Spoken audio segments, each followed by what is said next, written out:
really excited to be here. Thank you, Melinda and team, for organizing this event and really inviting a fabulous panel. I think it's really my honor to be interacting with these panelists and asking them all these questions. I cannot imagine and the kind of experience that these panelists bring and the valuable insights that they would have for living in tech. So a huge round of applause to all the panelists here. So before we get started, it would be great if we can just go around and quickly have each of you introduce yourselves for maybe just 2 minutes. Yeah? Start with Rania. Hi everyone, my name is Rania Hoteit. I'm the CEO of ID4A Technologies. We're a design technology company that's based in San Francisco and we operate globally. Our specialization is in developing software for automation and advanced manufacturing. We also work with corporations and startups to build products from early idea stage to prototype manufacture and distribution to market. I'm also a social impact leader in women empowerment, gender equality, and education, and also in industry innovation. I was recently at the United Nations discussing a lot of human rights issues in my industry related to manufacturing and production pipelines. So that's just a little bit about me. Feel free to go to my social pages and my website to learn more about my work as well. Thank you. Thank you, Melinda. Hi, my name is Robert. I'm Director of Pricing Product at PayPal, managing our pricing platform. And I'm also the President of Unity Women, which is our women and employee resource group that comprises about 1,700 women across the globe. And I'm delighted to be here today. Thank you all. Hi, my name is Sheryl Sandberg, and I'm Talent Acquisition Global Diversity Lead at Ericsson. This is my first job in the private sector at a tech. Before that, I was in nonprofit management, higher education, and also worked with the UN and Capitol Hill. I'm also fairly politically active. I'm a city planning commissioner in the city of San Mateo, and I am also elected to San Mateo County Democratic Party, because we need more women in all sectors to step up and lead. And I also have to shout out my political migrant to tech. I want to talk to you about the globalization at Netflix. Prior to Netflix, I was VP of International Operation and Client Services to local. And prior to that, 8 years as Google, leading policy, product policy operation and localization. Glad to be here today. Thank you, everybody. We have a team of solutions engineering at Salesforce. Moving close to the West Coast, but I've been that there for more than 50 years, I think. I'm very passionate about leaders who do leadership, mentorship, power, and these for years. And one of the people that absolutely that's our SEO for some industries in Southeast too. So how do we hear to inspire more organizing that today? Thank you so much, Juliana.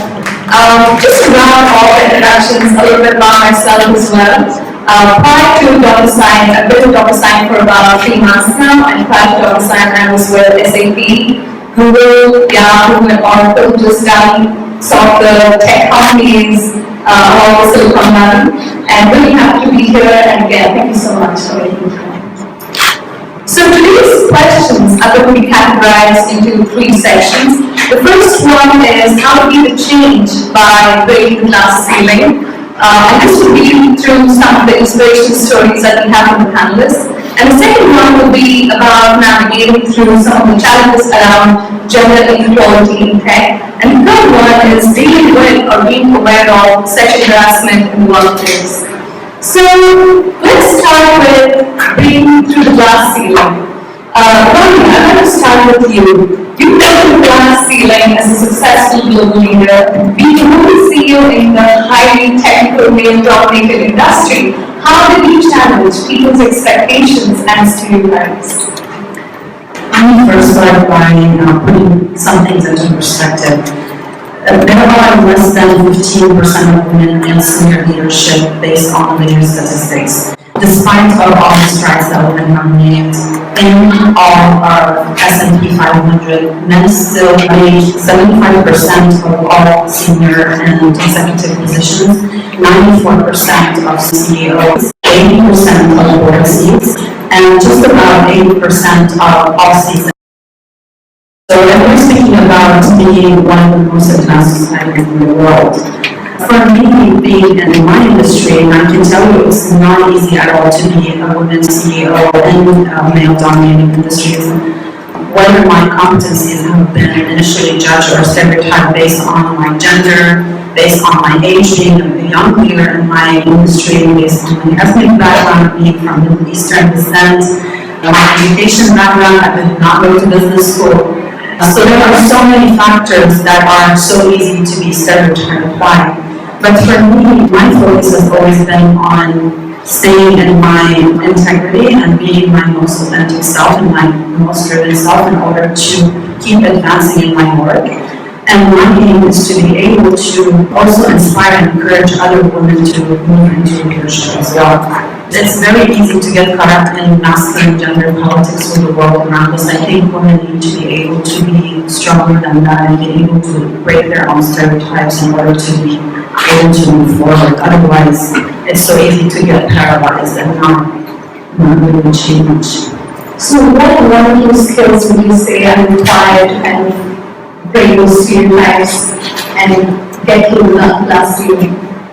There are so many skills we can talk about, but from my experience advising so many early stage founders and entrepreneurs in different areas of technology, and also mentoring and working with a lot of students and leaders in STEM fields, there are many factors that can hinder women from advancing in their careers, whether that is moving into leadership or advancing within the companies that they work for, or being able to initiate their own businesses and their own endeavors.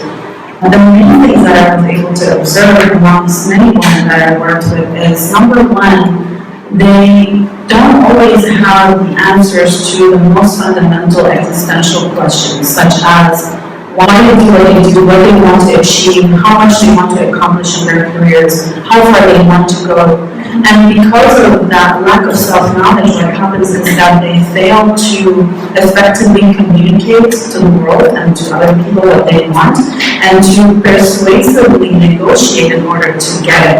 The second observation is that a lot of women tend to have lower expectations, either because they lack the confidence in their competencies or because they don't have the determination and drive to move ahead and reach higher planes in achieving their goals.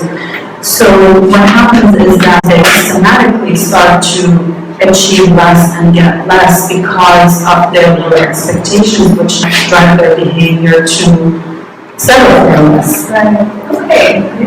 You know, I'd like to move on to like Ileana, Melvin, and Kathy. You work at some of the new economy top tech companies, like Salesforce, PayPal, and Netflix. What would you recommend as the top 3 skills for women entering the workforce or wanting to climb the corporate ladder into leadership roles like yourselves? So I would recommend first to be extremely focused in terms of influence and impact.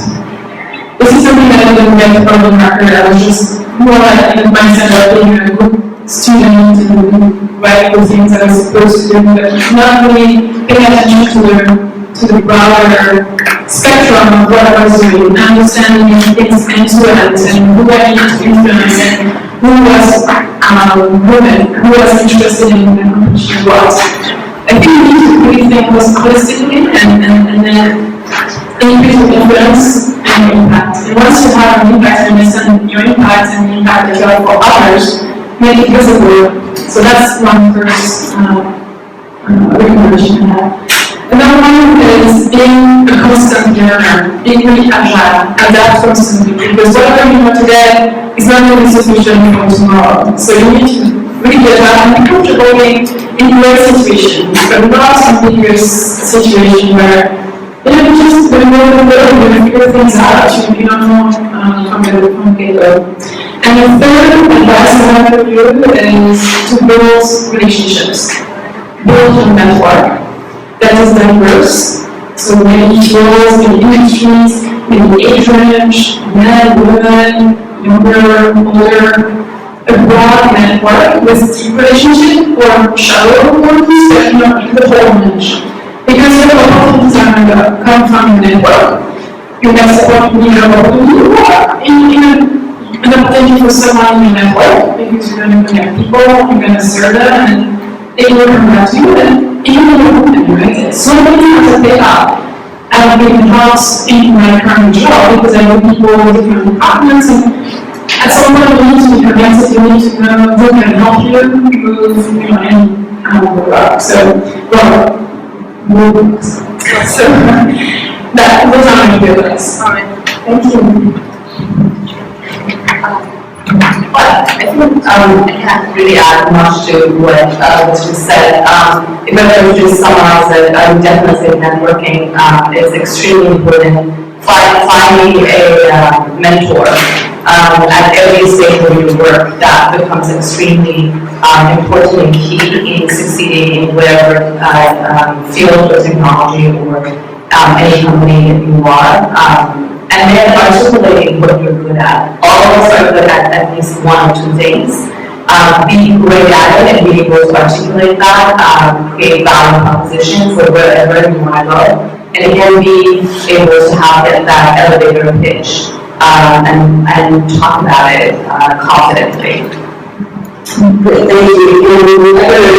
I think networking is also one of the top skills that you have. The one thing is different is when you think of network, it does really have a relationships and connections that are really shallow or deeper. So really the value of the network is if you can establish a network that's strong enough that whenever you call on them to do anything, they will be there for you. So that is the value of the network. Okay, so if you impact, there's the 5,000 people, right? You with here or whatever, like how they do that. That's always going to be 5,000 people. So that's a very good thing. So think about networking, but think about what are the things of value that are going to be there for me when you're like call on them.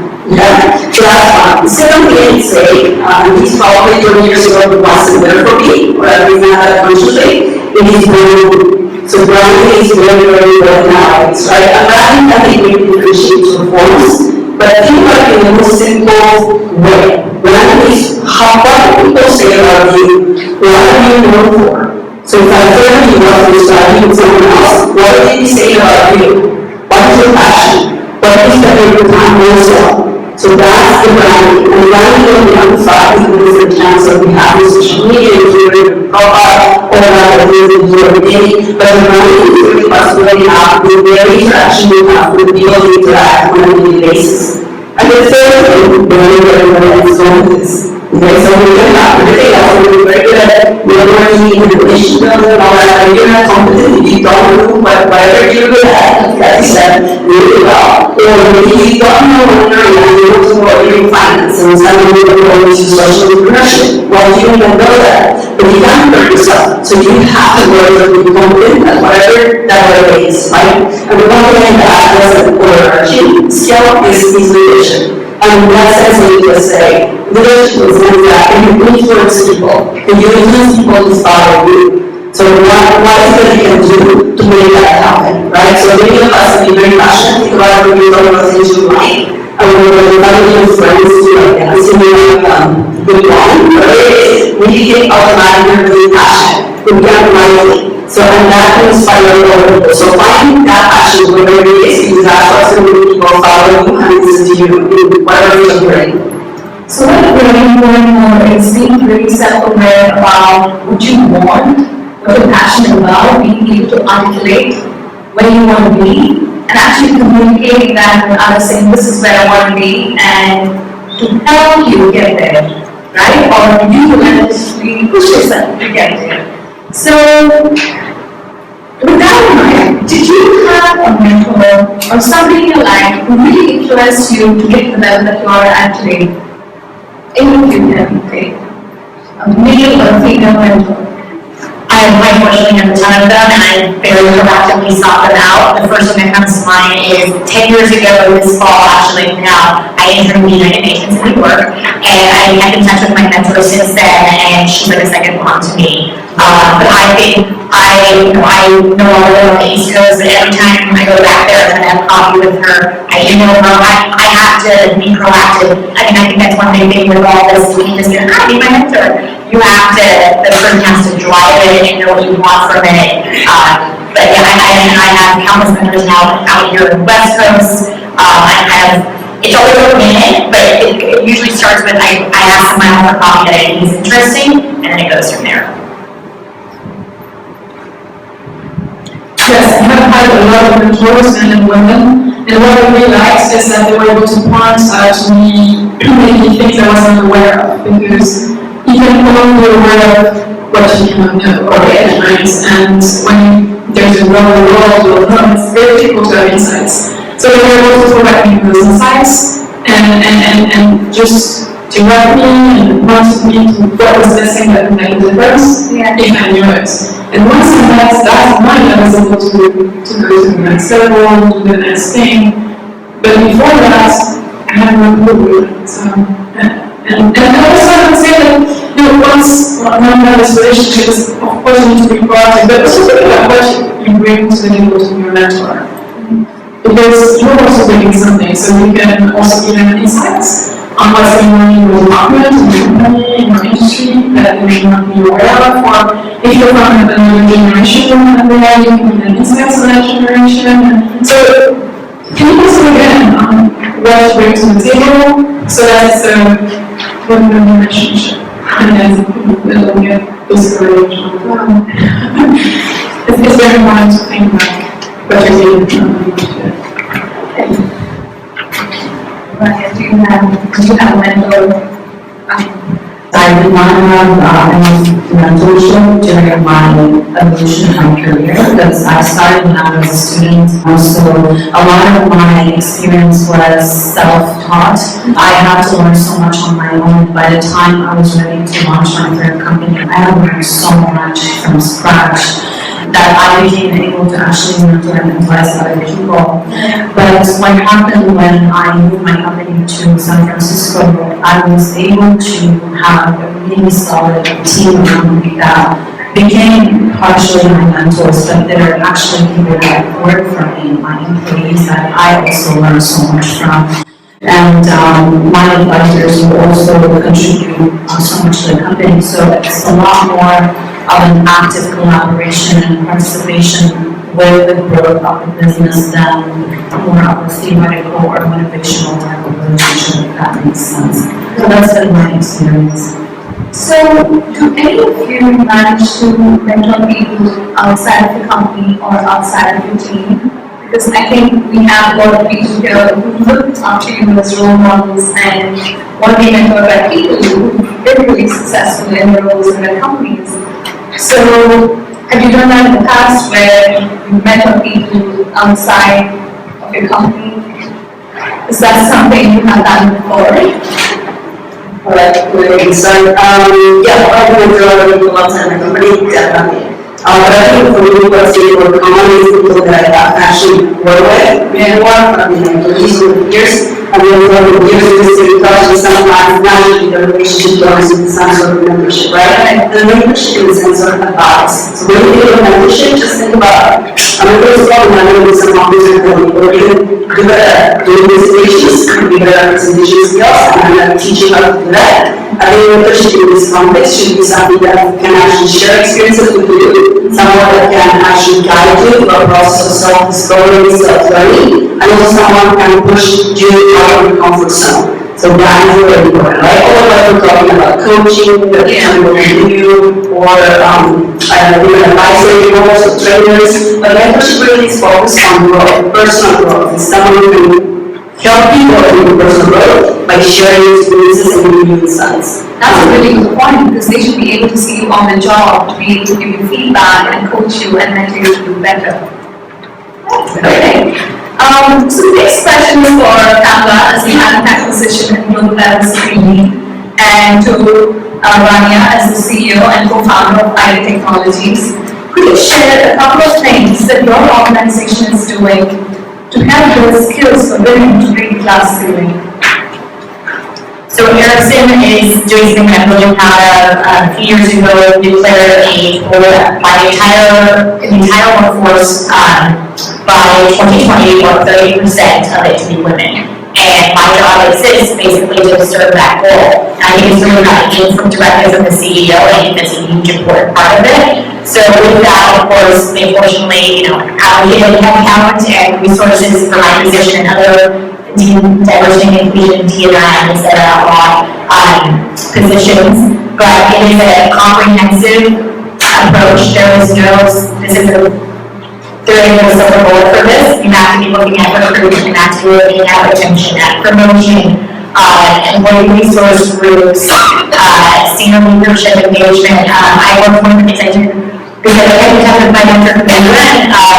I work with her on what eventually the UN system-wide action plan for gender equality and empowerment of women, UN SWAP, and that's a really good model that the UN has done that has a 15 indicators comprehensive strategy, and at Ericsson, I think other tech companies can adapt different versions of that, but there is no sort of it's educating everybody about it and awareness. Having your reason to say.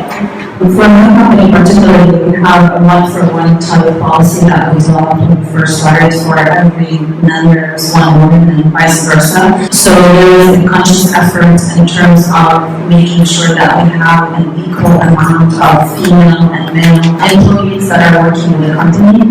And we sometimes run this policy and apply it to our clients where we intentionally try to make sure that we are supporting businesses that are also female-led, especially the work that we do is being our support systems to other corporations and startups to help them develop their own products. So there's an active and conscious decisions in making sure that we are not falling in the trap of having most of our clients being male-led companies or having our team members suddenly have majority of males or females. So we do that, and it's kind of fun also because we run some competitions between men and women, and we try to foster equality and healthy competition between men and women. So we try to normalize that between genders so there's no more biases in terms of I'm a man, I should be better, you're a woman, how dare you do a better job. So we're trying to work really hard on eliminating these biases from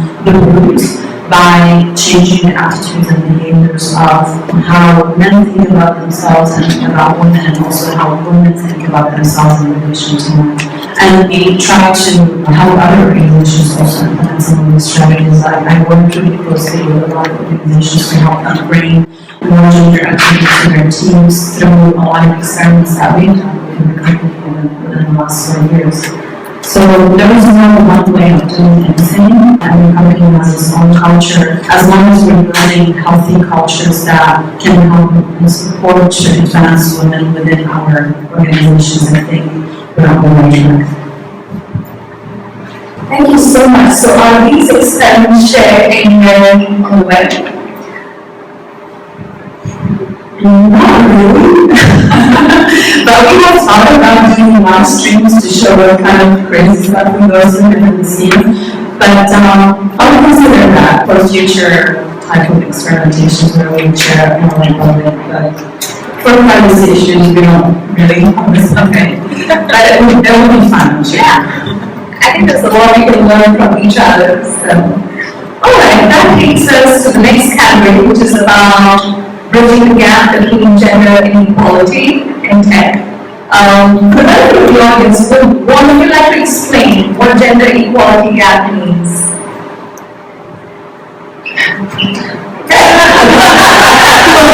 I'll take the first step to that. So gender equality, I think is really the unfair or perceived unfair treatment of women for the first man. So whether that's those policies, practices, or adjust considerations for certain treatment of women versus men in the workplace, or in social activities, or in communities. That in the simple form, that's what it is, right? Yeah. Thank you so much for that, Liliana. So, Norman, you're not only the director of pricing product at PayPal, but also president of Union. How do you think the gender equality gap can be addressed, and what personal actions have you taken as part of this group or otherwise to reduce the gap? Sure, so I think I will reiterate what you were mentioning. So there are various solutions, there's no silver bullet. And intentionality is key. You need to be intentional as an organization. So one big thing is bringing awareness on why it's important to developers. Of course, you cannot survive in this world that's global now and extremely diverse if you don't have diversity. If you want to have the best standards, the best competitiveness, you need diversity. And all studies show that all the KPIs are better when you have diversity. So gender diversity, but also ethnicity diversity, you have better financial results, you have more patents, you have higher engagement. So it's in your own interest to be diverse. And you need to build a case to make it aware so that everyone knows that, it's not just, fair or which is good enough in some, but some people can really resonate with that message. So if you show that there are business impact and anything else. The second thing is about removing bias. We are all biased as human beings. We make connections, neural connections, right? Blue means wrong, pink means wrong, whatever this is. And we need to just construct that. And it's not only possible when you're aware, but you need to help the processes. So we look at the processes in the company around sourcing candidates, making sure, for example, you have women on your interview stage, because if you don't interview women, guess what? I'm not going to have one. So we have the processes, making sure also that you have tools that spot people who are doing your job in us that could be biased, or, in the unintentional way, but if you say, oh, super expert media, top, blah, blah, you're going to attract men, not women. Not because they are not competent, but because they don't identify as mediums, right? So, and then you need to do the same thing when you receive resumes. You need to take all the names so that people can identify you or if you're black, or just based on your name. There's so many words that trigger, and then bias is there. So you need to do that. When you're in tech, it's very easy to combine code reviews. And there are studies showing that when you don't know if the code is written by a woman or man, women overperform. And when the gender is known, they underperform. People will hear the man so. So you need to be on studying processes really helping you all along the way. And once you have hired women, you also to continue growing them in a company and promoting them, and the same biases are there. So when you have promotion cycles, you guys say, hey, why don't we, is there any candidate promotion, question, challenge people, and the people team of HR being picked up as well. So you need to keep processes in place. And the third point I would say is really having goals. And that I don't see too much in companies, but really goals-like behavior. So if you have marketing goals, or if you have sales goals, you should have diversity in inclusion goals as well. Because you're paying attention on what you're going to be measuring. So if you just present diversity and inclusion, hyper people roles, and it's great, but you really need to deliver on anything else. Chances are you're going to focus on what you deliver rather than what would be great. So I would say those three needs to be present. The needs of the resource groups. So PayPal has many of them with football communities, and I'm responsible for the community women at PayPal. And we have many tracks, so we have approximately 8 tracks that are led by about 40 leaders across the world. And so we have track leads and site leads, so in Asia, Europe, in Latin America. And those tracks are, for example, mentoring. We have a shadow program so that we learn from observations of top executives. We have an outreach program on investing kids and organize, you can come on site and see what we do. We even have a cooking summer camp where kids learn how to cook. We have a speaker series, we have an educational workshop for women to polish their soft skills, things like that, right? And I would say, of course, we run this program, we want to help women develop their careers, but we also have a role of constantly engaging with the topic initiative and put back diversity on the agenda and brainstorm on how we can increase this situation. So I would say these are ways of being engaging. Mentoring women as well, as I mentioned before, and being advocate really, whether at work or on social media or in conversation with friends, really increase the awareness of this topic, and that's how I Thank you. Thank you so much for that. You touched on a really good point about biases and promotion cycles, and I'm part of a lot of these promotion decisions that get made.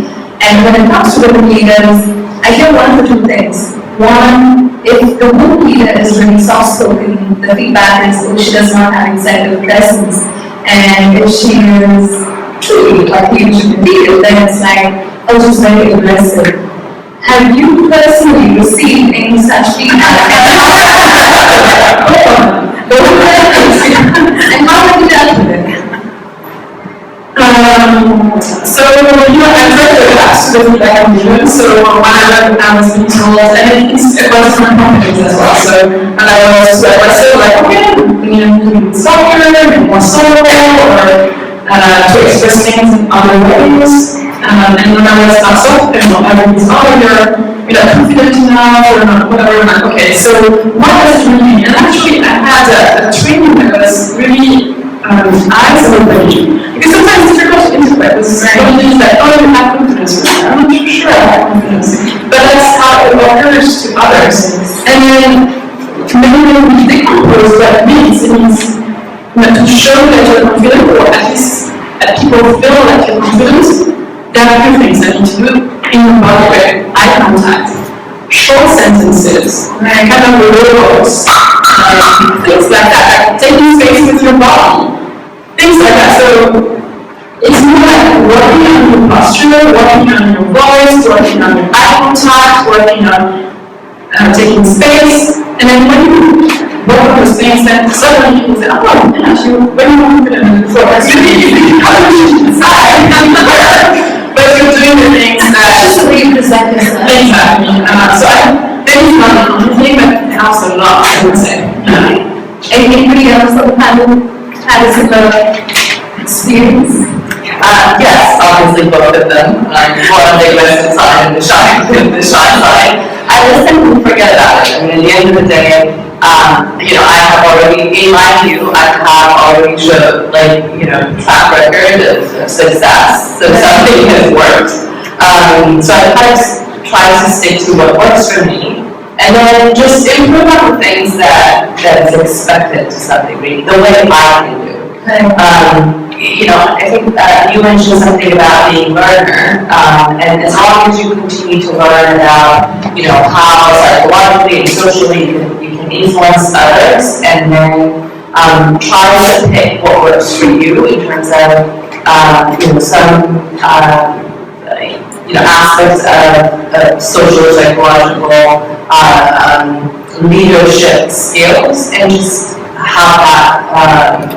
And be better at that. But I try not to really listen to what others think of me from that perspective, because that becomes a reason not to be confident. Right. So I just have to follow up one incident where I knew the VP of engineering who was a female leader, and her boss, after a calibration meeting, came to me and said, oh, the feedback is just really aggressive. Maybe I should give this feedback to her, and in your next one-on-one, you could probably share this. So I said, if you're willing to share the same feedback with a couple of other male colleagues who act pretty much like the way she does, and you let them know that they are aggressive or male, I will share this feedback with her. So he said, okay, let's think about it. How we communicate this message. Yeah, it's really. So I think that's a very good one, and I think it's to mention that. So think about it, with the example of someone aggressive, like especially in business, something very easy to do as well is he or she or them, they say it's something to do with someone. If there was a guy saying exactly the same thing, same tone, because they're aggressive, probably not. So sometimes when you're saying you are in that kind of situation where you are control, you're being aggressive. Something very easily we do is like this, like, well, I can't be very assertive and aggressive. And usually like if people saying that, that's aggressive. Sometimes it's not how you see things, it's how they are seeing things. So it's part of the stereotypes, right? So don't really carry the weight of that. So if someone like saying back to them, because sometimes it's not even aggressive, it's just how they are perceiving it, but that's on them. Not necessarily you. I would just add one thing, it's important to have different registers. So I think sometimes it's important to be super assertive, and sometimes it's important to be warm. If they consistently see that as lacking, then they're going to judge you as aggressive. If they see that you can be warm and passionate and a good listener and you care for your team and others, and then when you're assertive, it's not going to be that much of a problem, less of a problem. But if you're always in one kind of register, then it's going to be more, because it goes against the stereotype where women are supposed to be caring for the community and be warm and nurturing, and so you go against the stereotype in our society, and it's penalized. So it's not fair, it's not great, but this is the way it is. So it's important to pay high, to pay low, to pay one person, to pay a very focused intention on the right person as well. You have to have the full spectrum. Thank you. I'd like to add to that actually. From my experience, I also experienced both, but over time, because I was, like you were talking about, once you achieve a certain level of accomplishments in your career and a certain level of status, it becomes much more expected of you to be more assertive, more direct, more driven, because you have already set the standards for people's expectations that are different than how they initially maybe looked at you when you were beginning or when you were younger or whatever the biases are. But the other thing is that I think that both men and women are actually guilty of is using double standards in the language that we use to describe women. And we're talking about these terms when we try to categorize women as being one thing, while we will never use that same term to describe a male who is exhibiting the same kind of behavior. So again, both men and women are guilty of doing that. And it takes that level of us being all conscious about it, and how do we change the language that we use in order to describe each other.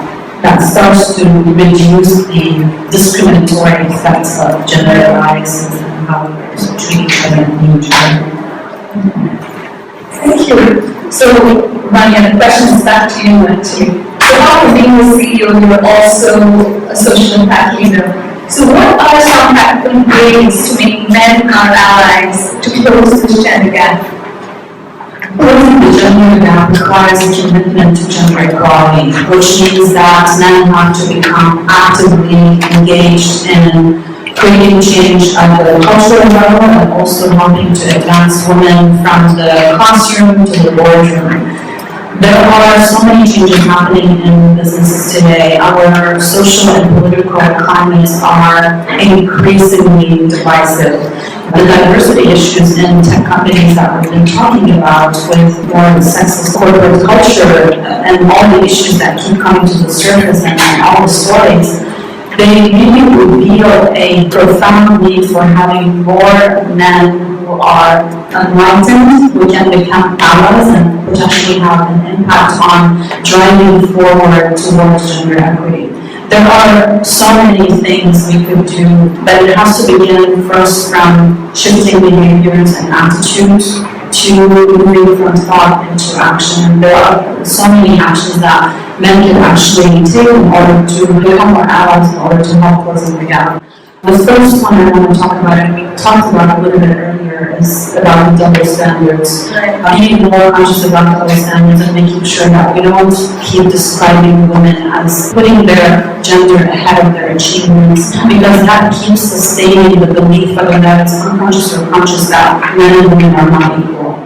The second thing I want to talk about is mentorship and sponsorship, and we talked about the value of money that even though there aren't enough women leaders to become women mentors for younger women, men can come in and become more active in terms of giving the support and the advice and helping to sponsor women as well, to give them access to more substantial opportunities and access to more powerful allies that can help them advance their careers. The third point I want to talk about is calling things off. When men see that women are being treated unfairly, they're being dismissed, their ideas are not being looked at, calling things off when they hear their peers or their siblings or people on the street saying sexist comments towards women and telling them why it's not okay. And also being actively advocates, and we talked about advocacy as becoming advocates for more equal rights, whether that is in society or in the workplace. We're talking about equal pay, equal parental leave, equal opportunities to advance in their organizations, and all other types of ways that we could actually bring more equality. The more men start to merge their voices with women to advocate for equal rights, whether that is at a corporate level, at a state level, at a national level, or internationally, what we are doing is actually we are doubling our collective power, and we are accelerating the process of moving towards the gender equality. Thank you. So the last question to close this particular category of gender equality is, what can women do to be paid fairly? What have you done, each of you?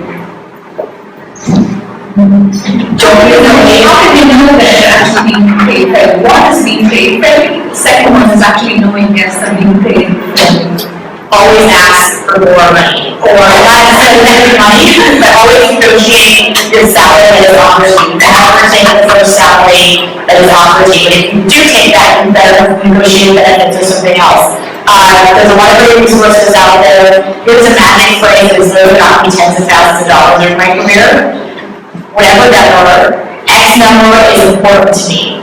What can we do to get me closer to that number? And then shut up and smile and don't respond until the other person responds. And I really do this in person or at least over the phone. Do not do this over email or text. Really? Yeah. And where can they find if they're actually paid fairly? Because sometimes we don't have a reference number at all, right? Like, I don't have, because I'm an HR, but people like that don't have. So where can we go to? How can we find out what's a good number to negotiate for?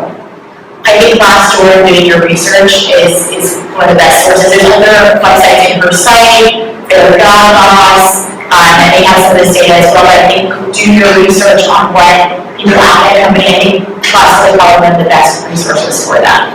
I would also encourage advocates inside of your company so that your company at the top level wants to pay parity. I think that it's been 2 years we have announced that we have paid parity. We are audited by a third party, so it's not even us doing our own cuisine, make sure we are audited by a third party and we have paid parity. So choose also the companies that you know of having paid parity. I think this is, choose companies who have a commitment to diversity and inclusion and all the things when you have trust in your team. And then just it's not just when you're interviewing that you should negotiate your salary, even inside, every so often go back and say, hey, especially if you have a longer tenure, like me, pretty tenure at PayPal, you don't keep up with the markets if you don't negotiate on a regular basis. So it's not necessarily fun to do, you're always like, oh, what are you going to say with me? But just do it, and it works.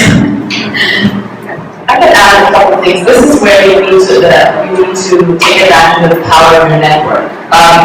Talking about salary, is often considered as taboo. We don't talk about money. This is where you need to talk to your network all the time, and not just to women, to men. So that was number one. The other one is, even if you do have a great job, go and interview. Figure out what's your market value at any given time. So this is your second job, technically. It's as important as what you do on a regular basis. No, I was like, yeah, I agree. And the other thing is, we really learn to negotiate. Take those in training, talk to the negotiators.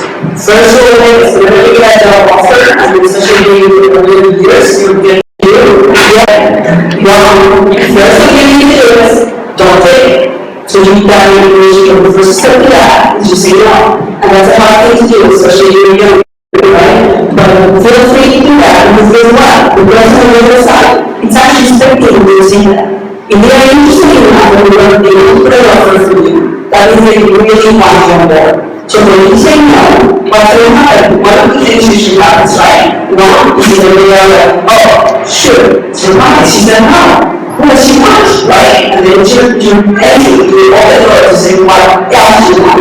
Or two, they go silent. And they go silent, they come back to you and say, you know what, we can't do anything else. And I'm like, oh, guess what? You just go and say, let's see, how many people created what order can say yes. So no one will lose there. But feel free and feel free to negotiate. So I need to come over tonight and totally go to do that. Go on because a training place or take a TED talk, whatever else, but we really want to negotiate. Not just for salary, but for everything in your professional life, as well as the personal life too. I think negotiation really needs training. It's hard if you don't get trained because it just feels like, oh my god, this is the right thing to do, to negotiate for money. Rania, as a CEO, do you have to negotiate your salary too? Of course I do.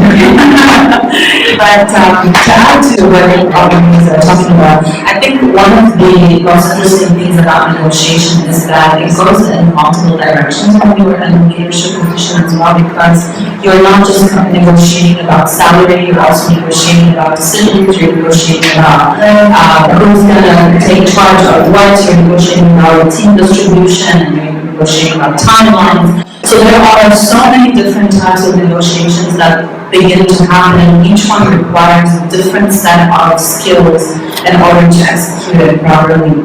Especially when, for me, particularly with the work that I do, I have negotiations sometimes with my team, with my investors, with clients, with manufacturers, with suppliers.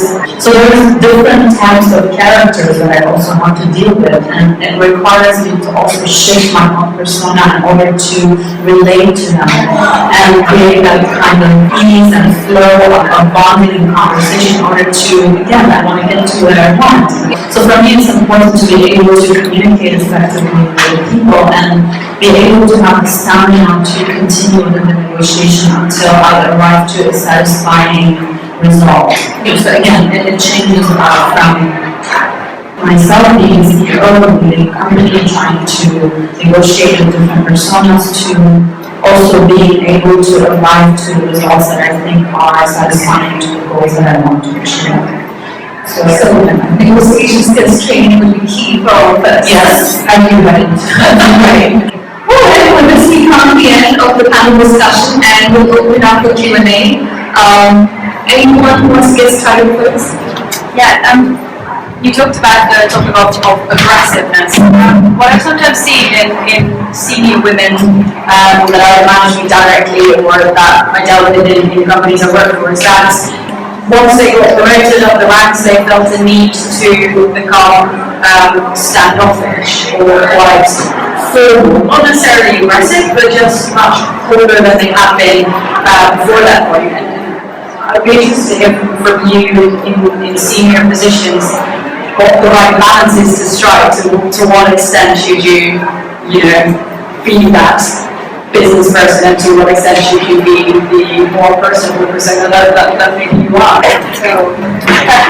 Well, I can give you an example of Sheryl Sandberg. When I was at Google, she was the sales operation at Google, and to me, she was the most feminine, motherly figure that I've ever worked with at that level. she would come to the meeting, put her foot up, and, just say the talk to you with a vibe that was very lenient. So I don't consider that standoffish approach is a unique characteristic of leadership. That's probably the people that you work with. The more genuine and authentic you are as a leader, the more successful you are. And hopefully you're not working with someone who's genuinely standoffish. Yeah, I would go back to Mom's part about really being able to go back and forth in terms of being warm, in terms of being assertive, knowing when to be assertive, knowing when to be warm and empathetic. So that could really be a wow thing. I know what you're talking about, I have seen that too. And I see that very often actually. So, but the ones that truly stand out as good leaders are the ones who are really authentic and know when to be warm, know when to be assertive. To that, so we have actually a lot of female leaders at Salesforce, really high level executives there.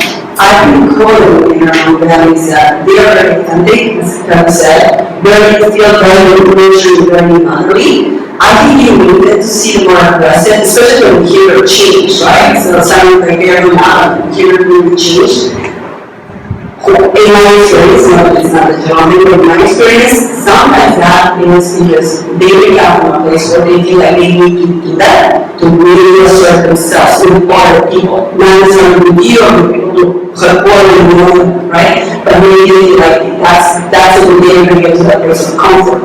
Because sometimes the more you go, higher you go, it gets harder too, right? Because you time commitments, your responsibilities, your accountability, all that. So sometimes some people really seriously focus on certain things. They don't have time now to socialize and be as nurturing as I used to be. Undoubtedly, but I think in the sense that the true leaders, the people that people really follow more recognize that actually are able to be their true selves and still manage to tune down the institution that they're in. I would like to add something to this. I think that there are no human behaviors that are constant.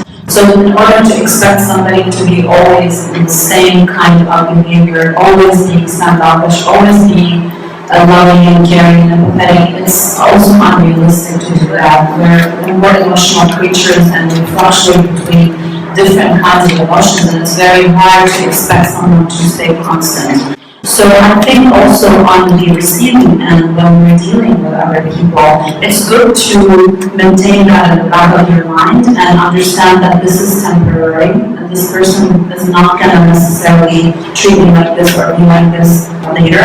Things are going to change, but also it helps to build communication bridges when people cross the line with you. And I'm talking about boundaries where your standards get violated or your values get violated. Things that are really important and deep, not shallow things.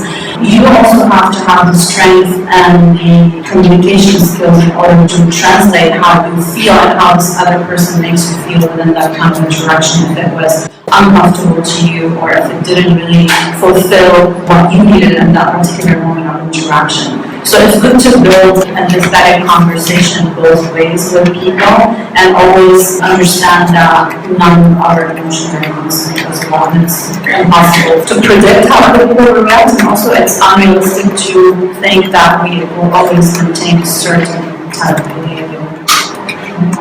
I just wanted to add it's what we're saying is better for men and women, and it's not like men, they need to be more as well. Good listeners and empathetic and decisive. Everyone needs to have the whole spectrum. I think the only difference is they don't get called out. Yeah, for sure. Hi. Thank you for the presentation. I've spent many years in human resources, and one of the things that I talk to women about all the time is you see a job description, maybe there's 5 different things they're looking for.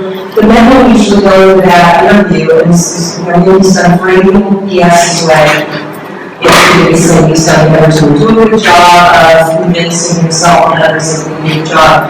Whereas women a lot of times will look and say, well, I've done 4.5, I need that other piece to be perfect. I'm wondering if that's changed. I've had a few more women tell me that's not an issue anymore for us.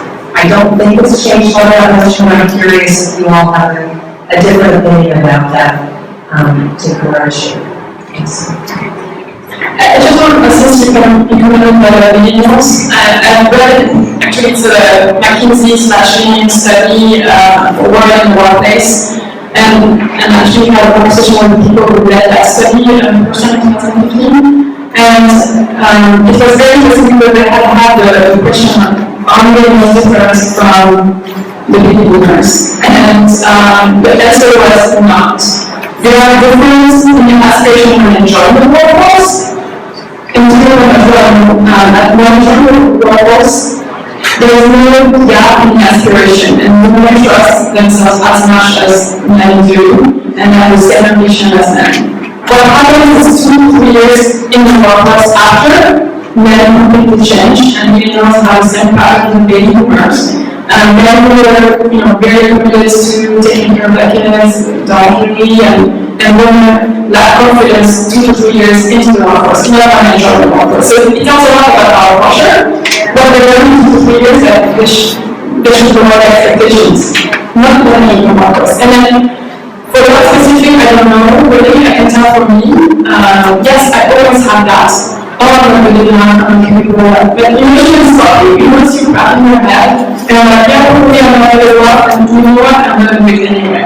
And Yeah, I thought about it because I think most women suffer from this. Yeah. Like, anyone in the room who's thinking you're not good enough, go right here, saying you're good enough. So I would say you have to be so the job description usually is the real candidates. So that doesn't usually exist, right? If it existed, they would really do it, right? So if you're 80, so if you're 60%, that's fine. My recommendation on that, and me, I'm not sure myself, is really try to be a time manager or the interviewer and really ask why is it important for you to be successful in this position. But you can see that a long list of 20 things that they apply, and you know where to see really what is needed. And then you're really, that's how you look for a job. So it's not the only one, it's not the best one. So the best one is you're going to have something where you're going to discuss the real work. So if you're really looking for a job and you really want to be successful in that job, don't get another. Get a girls to do the work, that's much better way to do it. Alright, with this we come to the end of the panel discussion. Thank you so much, Liliana, Kathy, Pamela, Owen, and Rania. It was wonderful having you here and getting all your insights and wisdom on how we can better ourselves to lead women in leadership positions.